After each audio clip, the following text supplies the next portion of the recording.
கடந்த நாட்கள்ல அம்மாவுடைய பிறந்த நாடு சிறப்பாக கொண்டாடணும், உங்களுக்கு எல்லாம் தெரியும்.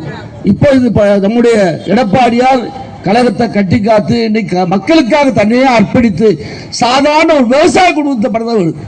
நீங்க சொன்னாரு அண்ணன் சந்தனன் சொன்னாரு கீழே உள்ளவங்களும் மேல வரலான்னு. அது போலதான் அவர் சாதாரண ஒரு வட்டக்கழகத்துடைய செயலாளர்.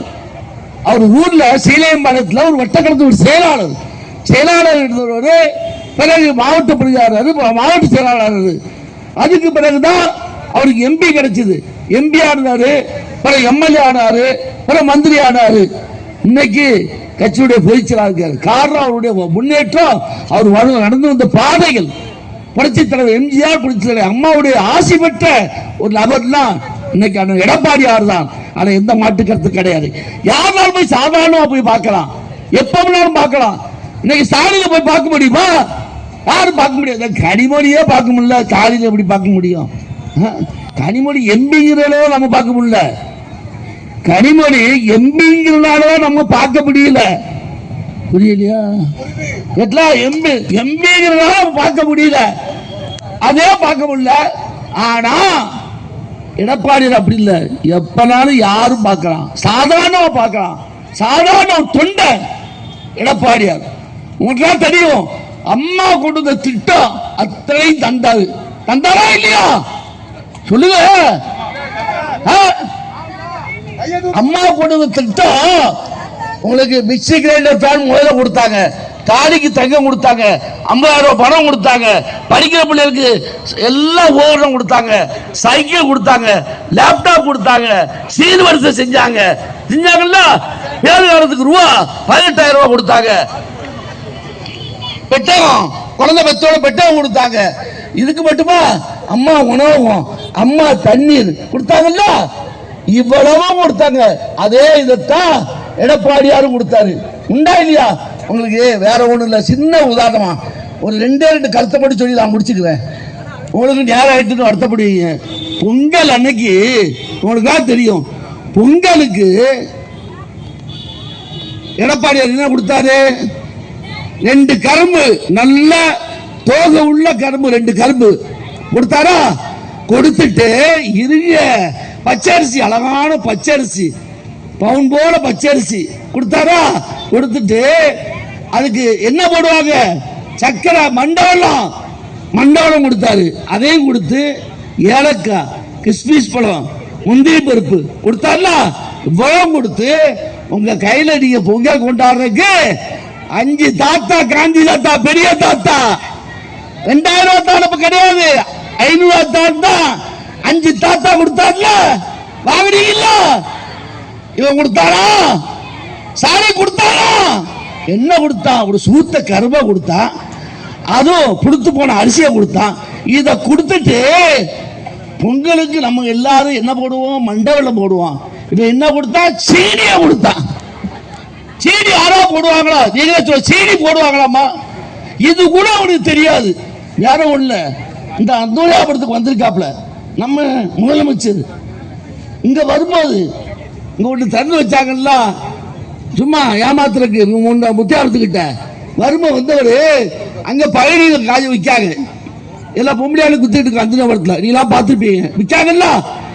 அந்த பழனியை உடனே நிப்பாட்டி எல்லாத்த போட அவரும் ஊர்ல அந்த படம் காட்டணும்னு பழனி வாங்க குடிக்க போனாரு. குடிச்சியா? பட்டையில குடிச்சா குடிச்சு தூர போட்டு போக வேண்டியான சுற்றா கொடுத்துட்டு என்ன கேட்டாருமா அந்த அம்மாட்ட, ஏமா பழனியில் என்னம்மா சீனி கம்மியா இருக்கு சொல்றாங்க. இவன் முதலமைச்சர், நமக்கு இவன் முதலமைச்சர் மாயக்கேடு, சீனி கம்மியா இருக்கான். அப்படிப்பட்டவன் சீனி தானே கொடுப்பான் பொங்கலுக்கு? பொங்கலுக்கு என்ன கொடுக்கணுமே தெரியல. இவெல்லாம் ஆட்சிக்கு வந்துட்டான். நீங்க பாருங்க, நம்ம போர் நடக்கணும்னு அதுக்கு பாராட்டு கூட வைக்க வச்சிருந்தான். அங்க அவன் போரை முடிச்சுட்டு வீட்டுக்கு வந்துட்டான். போர அடிச்சதுல பாராட்டு வைக்கிட்டு ஊரோட போறாங்களாம். ஒரு வளர்ந்து கிட்டவன் கூட இருக்கான், இவ்வளவு பெரிய துண்டை போட்டு. அவெல்லாம் இந்த பாத்தீங்கன்னா இந்த கோயில் யானை வரும்ல, மணியை போட்டு இப்படி வருவான், அதே மாதிரி வருவான். மானம் கட்ட போய் சாலில முதலமைச்சர் ஆக்க விடமாட்டேன்னு சொன்னவன் யாரு? வைகோ. இது விட மாட்டேங்க. அவன் இன்னைக்கு சொல்றான் நாங்க கூட வாழோம். யாரு இவன்? ஏய் அங்கே போற முடிச்சுதான். நான் கேட்க இதே மாதிரிதானே உங்க அப்ப அங்க போய் படுத்தாப்ல எங்க நான் உண்ணாவிரதம் இருக்க போறேன் அப்படின்னு சொல்லி ஈழ தமிழர்களுக்கு உண்ணாவிரதம் இருக்க போறேன், எல்லாம் சரியாயிரும், படையெல்லாம் வாபசாயிரும், தமிழ் மக்கள் காப்பாற்றப்படுவாங்க அப்படி சொல்லிதான் போய் படுத்தாப்ல எங்க மெரினா பீச்சில். நீ மெரினா பீச்சில் படுக்க, அங்க இருந்து நம்ம சொந்தம் கொப்பன் கோடி சொந்தம் நம்ம ஈழ தமிழர்கள் அத்துணை சுட்டு கொண்டு விட்டானம்மா. ஒருத்தம் கூட இல்லையாம்மா, ஒருத்தம் கூட இல்ல, அவளை வத்திய கொண்டுட்டான். காரணம் யாரு? இவர்தானே. என்ன பூரா ஃப்ராடுமா, அவன் குடும்பமே ஃப்ராடு தானம்மா. இல்ல அன்னைக்கு இதுல பேசியிருக்கா நம்ம சட்டமன்றத்தில், நாங்க தான் எங்க ஐயா எங்க தாத்தா தான் வசனம் எழுதினாரு, அதுதானே நீங்க பேசுறீங்க, நீங்க வாயசிச்சு அப்படின்ட்டு. ஏடா ஒரு தாத்தா எழுதிட்டு துட்ட வாங்கிட்டு போயிருவா, அந்த வசனத்தை பேசணுமே என் தலைவரோட பேசலாம். யாரு பேசலாம்? நாடோடி பண்ண படம் பாத்தீங்களா? எவ்வளவு பெரிய கருத்து, எவ்வளவு கருத்து சொல்லுவா. இவ்வளவு திட்டம் பிடிக்கல கஜானா காலி அப்படிப்பான். உடனே படிச்சுதான் எம்ஜிஆர் என்ன சொல்றாரு? மக்களிடம் விட்ட வரிப்படம் மக்களுக்கே போதும் பாரு. அதான் மக்களுடைய ஆட்சி. இன்னைக்கு பாருங்க, தாப்ப மாவன் புள்ளன்னு சந்தன சொன்ன மாதிரி அடுக்க அடுக்கா ஆட்சி கொடுக்கணும்னு நினைக்கா. இவன் என்ன மன்னர் ஆட்சியா? நீங்க நாடோடி படம் படம் பார்த்திருப்பீங்க. முதல்ல எடுத்த உடனே தலைவர் போர்டு முடிச்சா வருவாரு, என்ன கேட்பாரு? மக்களாட்சி வாழ்க, மன்னராட்சி ஒளிய சொல்லுவாரு இல்லையா? இன்னைக்கு என்ன நடக்கு? கருணாநிதி ஏன்னா அவரு ரொம்ப தமிழ்நாட்டை ரொம்ப காப்பாத்திட்டாரு, கச்சத்தீவை வித்து கொடுத்தாரு. நீங்க மீனவர்கள் கஷ்டப்படுறாங்க, அந்த கள்ள கருணாநிதி இப்ப நல்ல ஸ்டாலின், இவரு இப்ப அடுத்தாப்புல உதயநிதி ஸ்டாலின், அடுத்தாப்புல மகன் அவன் பேர்ல இன்பநிதி ஸ்டாலின். ஒரு அமைச்சர் அவனுக்கு உட்கார்ந்துட்டு தொடைய தட்டுறான், தூசியை தட்டுறான். மூர்த்தின்னு ஒரு அமைச்சர், மானங்கட்ட பழப்பு ஒரு அமைச்சர், அவன் பேரனுக்கு தொடைகளுக்கு தூசியை தட்டுறான். இந்த மதுரை பாலமேட்டில் நடந்தது தானே, சண்டிகட்டில். அந்த கலெக்டர் எதிர்க்க சொல்லிட்டு அந்த அம்மாவை என்ன ஆட்சி நடக்கு நீ பாருங்க அம்மா. நீங்க பேப்பர்ல பாக்கலாமா அம்மா? கவனிக்கம்மா, எவ்வளவு கொலை நடக்கு. எடப்பாடி ஆட்சியோட கொலை நடந்துச்சு, எவ்வளவு கொலை, எவ்வளவு கொலை நடக்கு. அவ்வளவு பையன் பாருங்க, சின்ன பையன் வாரிய பையன்லாம் உட்கார்ந்து டிவி பார்க்கல, சின்ன பிள்ளைலாம் இப்ப டிவி வச்சுக்கிட்டு இருக்கு. ஒரு வீட்டுக்கு போனான், ஆனா அந்த வாரிய பையன்லாம் 5 பேர் நின்னா போதும் கையை கசங்கிட்டு இருக்கான். என்னடா பார்த்தா கஞ்சாவை போட்டு கசங்கிட்டு இருக்கான். அவ்வளவு கஞ்சா எவ்வளவு வருது, தண்டா பிடிச்சா. இப்போ எங்க ஆட்சியில் இப்படி உண்டா? எடப்பாடி ஆட்சியில் உண்டா கேட்க, கஞ்சா கிடையாது, எவ்வளவு ஒருத்தன் தான் விற்பான். இப்போ அப்படி இல்லை. அன்னைக்கு பாருங்க, கஞ்சா 2 பேரும் வித்துருக்கான், ஒருத்தர் சொல்லி கொடுத்தானா, அவனவே வெட்டி விட்டான், ஆள் செத்து போனான்ல. இப்போ நாலு 5 நாளைக்கு முன்னால நடந்துச்சுல்ல. எவ்வளவு மோசமா இருக்கு பாருங்க. மனுஷன் நிம்மதியா நடமாட முடியாது. நல்லா கேட்டுக்கோங்க பெண்கள், நீங்க ஒரு சேட்டை பண்றீங்க. என்னதம்மா, தங்கத்துக்கு பதில் தங்க மாதிரி இருக்கிற செயினை போட்டு வாரிய என் கட்சிக்காரி கூட ஒருத்தி உட்காந்துருக்கா, அவளுக்கு கூட பரிசு போட்டிருக்கா. எட்லாம் அது நினைச்சு அக்க மாட்டான், அது நினைச்சு அக்க மாட்டான். அவனுக்கு தங்கம் தெரியாது, புத்தாளி தெரியாது, அத்தனை போயிருவான். அம்மா சிரிக்காத, பார்த்து கவனமா போங்க.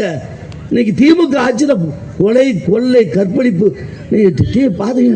ஏங்க 5 வயசு பிள்ளைய விட மாட்டாங்க, 5 வயசு பொட்ட பிள்ளைய விட மாட்டான். பூரா போதையில எங்க என்னைக்காவது நம்ம கேள்விப்பட்டிருக்கோமாமா? அந்த அளவுக்கு போதை. இந்த அம்மா சொல்லிச்சு, எனக்கு முன்னால் பேச சொன்னாங்களே, அழகா சொன்னாங்க. நான் வந்த எங்க அண்ணன் அங்க வெற்றி பெற்று வந்தோடனே எங்க அண்ணன் கையெழுத்து மதுவனுக்கு தான். ஏன்னா இங்க பூரா தமிழ்நாட்டில் பூரா விதவியா ஆயிட்டாங்க. இந்த அம்மா சொல்லுது, புதிய கண்டுபிடிப்பு, பெரிய விஞ்ஞானி இந்த அம்மா. சிங்கப்பூர்ல இருக்க வேண்டிய அம்மா இங்க வந்து இருந்துகிட்டு சொல்லுது, சொன்னிடலாமா? உங்க அண்ணன் கையெழுத்து போட்டானா மது வழக்குக்கு? மதுக்கடை வேணுமா வேண்டாமா? வேண்டாம், மதுக்கடை வேண்டாம். கள்ளச்சாராயத்தை செத்தாங்க, எங்க கொண்டு இன்னைக்கு இந்த திமுக ஆட்சியாளர் செத்தாங்க. மதுவழக்கு தேவை, மதுவழக்கு வேண்டாம், மதுவழக்கு வேணும், சாராயம் வேண்டாம், பிராண்டி வேண்டாம். இதைத்தான் நாங்க சொல்றோம். சொன்னமா இல்லையா? இன்னைக்கு கடையை திறந்து வைக்கிட்டு அதிலே கொள்ளையடிக்கான். அதை பார்த்தீங்கன்னா அது கூட அநியாயம். நல்லா கேட்டுக்கோங்கம்மா, ஒரு அந்த மது வழக்கு செய்யறாங்களா, மது செய்யறாங்களா, மது செய்யற இடத்துல அந்த பாட்டிலுடைய விலை 25 ரூபா தான், ஒரு குவார்டர் விலை 25 ரூபா தான். அதை கொண்டு போய் கவர்மெண்ட்ல கொடுத்த உடனே அவன் சீல் வச்சு அதை அவன் 125 ரூபா 150 ரூபா விற்கா. போட்ட அளவா இடபத்து அப்படியா 145 ரூபாய்க்கு விற்கான். எவ்வளவு 25 ரூபா சரக்கு 145 விற்கான். இதையும் அந்த அமைச்சர் என்னமா செஞ்சா, அங்க போனா தானே 145 ரூபாய் கொடுக்கணும், பேசாம டைரக்டா கடைக்கே கொடுத்துட்டான், கடைக்கே கொடுத்துட்டான். இன்னைக்கு அதிலே கொள்ள வேற கண்டுபிடிச்சாச்சு. இந்த அளவுக்கு நீ பாத்தீங்கன்னா எல்லா இதுலயும் கோடி கோடியா கொள்ள உங்களுக்கு தெரியும். அதனால பார்த்துக்கோங்க, நம்ம நல்ல ஆட்சி வரணும், உங்களுக்கு சாதகமான ஆட்சி வரணும். அந்த ஆட்சி கொடுக்கிறது எடப்பாடியார் ஒருவரால் தான் முடியும். ஏன்னா அவர் சாதாரண விவசாய குடும்பத்தை பிறந்தவர், ஒரே பையன் தான் அவருக்கு, வேற சொத்து இதே கிடையாது. நல்ல மனுஷன், தங்கமான மனுஷன், யாருனாலும் போய் பார்த்து வரலாம், நல்ல ஆளு. அதனால நீங்க வருகின்ற காலத்துல எப்படி புரட்சி தலைவர் எம்ஜிஆருக்கு நீங்க ஆதரவு கொடுத்தீங்களோ, எப்படி புரட்சி தலைவர் அம்மாவுக்கு நீங்க ஆதரவு கொடுத்தீங்களோ, அதுபோல மீண்டும் எடப்பாடியாருக்கு நீ ஆதரவு கொடுக்க வேண்டும் என்று உங்களை அன்போடு கேட்டு இந்த நல்ல வாய்ப்புக்கு நன்றி கூறி விடைபெறுகிறேன். நன்றி, வணக்கம்.